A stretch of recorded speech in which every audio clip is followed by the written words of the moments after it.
I'm going to talk about adjustable shelves. You know, it doesn't make any difference whether you're making a bookcase, a country hutch, or a china cabinet. They're all going to have shelves, and for the most efficient use of the space, those shelves really need to be adjustable.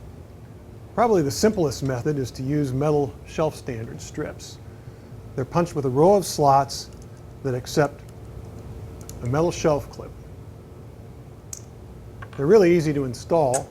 All you have to do is plow 5/8 inch grooves, 3/16 of an inch deep in the sides of your case. Drop them into place and fasten them with screws or nails. These are great for utility shelves because the 1/2 inch increment lets you place your shelves very efficiently, and they're even acceptable in a bookcase where your books are going to cover up most of the hardware. But if your case is mainly used for display, like this one, this might not look so good. So here, we're going to drill a row of evenly spaced holes and use shelf rests. So how do we drill a row of evenly spaced holes a uniform distance from the edge of the workpiece? Probably the simplest method is to use a strip of perforated hardboard. We've got 1/4 inch holes, 1 inch on center. Place it on our workpiece. Now I've marked the top of the guide because you always want to index your guide from either the top or the bottom. I've chosen the top so that as you do all case sides, you don't risk misaligning the holes. Then clamp it in place. Now you probably don't want holes running all the way to the top of your side. They're not very useful up there. So to avoid making a mistake and drilling the holes where you don't want them, just take a piece of masking tape, cover up the unwanted holes.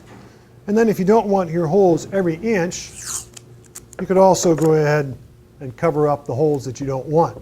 Now we're ready to drill. I'm using a 1/4 inch pilot point bit. You can also use a brad point bit. And I've put a masking tape depth stop flag on here that is 3/8 of an inch, which is the typical depth that you'll be drilling for a shelf pin, plus the 1/4 inch depth of my guide. Here we go.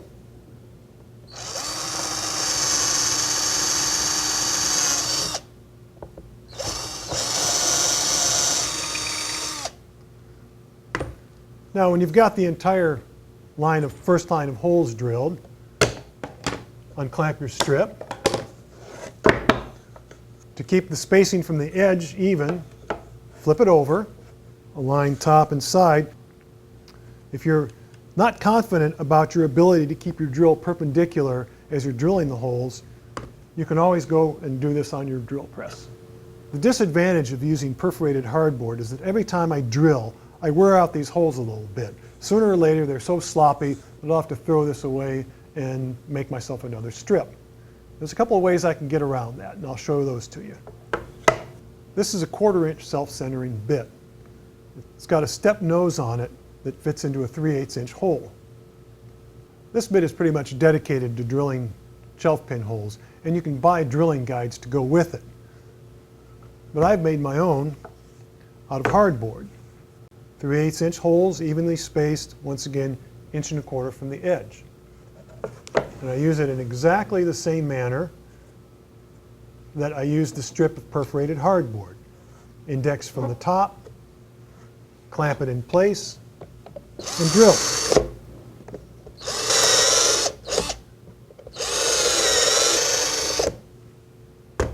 Now I haven't drilled the holes all the way to the end of my drilling guide because I don't need holes up here. If you're apprehensive about your ability to drill perpendicular holes and you don't have a drill press, but you do have a plunge router, here's what you can do. Outfit your plunge router with a 1/4 inch bit and a 3/8 inch outside diameter guide bushing. Now I've set the plunge depth to the 3/8 inch depth of the hole I want plus the 1/4 inch thickness of my guide. Now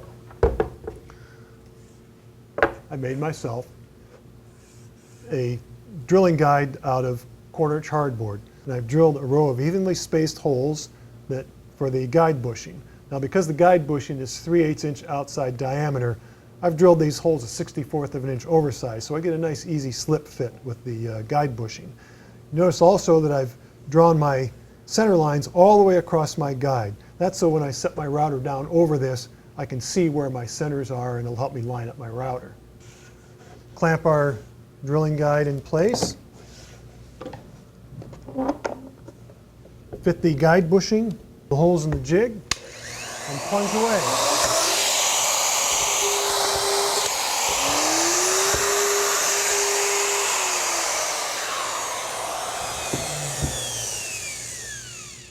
And there you have it.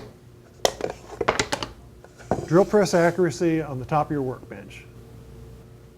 If you want the time savings of a manufactured drilling guide at the cost of one that you can make in your own shop, here's something that I found at my local hardware store. It's a piece of perforated steel strap, 5/16 inch holes every 3/4 inch on center. I got this 72 inch piece because I was making some full length bookcases, but you can buy shorter lengths. Then, in a mail order catalog, I found these self-centering bits, 1/4 inch and 5mm. So I've got the two common sizes of shelf pins covered. Both of these for about the cost of this one dedicated bit. Plus I can use these for other things. The tapered ends of the guides center themselves nicely in the 5/16 inch holes. Now I just position the strap on my workpiece. This time I'm going to use a combination square to line it up with the edge.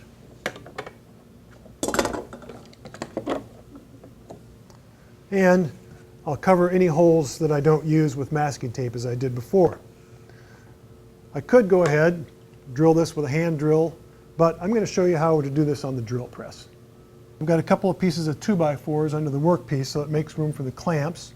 And then I've positioned the fence to center the bit on my row of holes.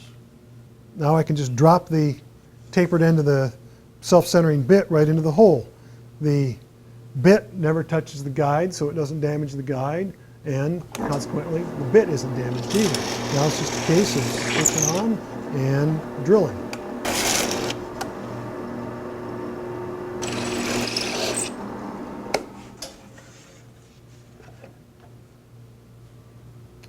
Okay, there we have it. Shelf pin holes all drilled. Fast, cheap, easy.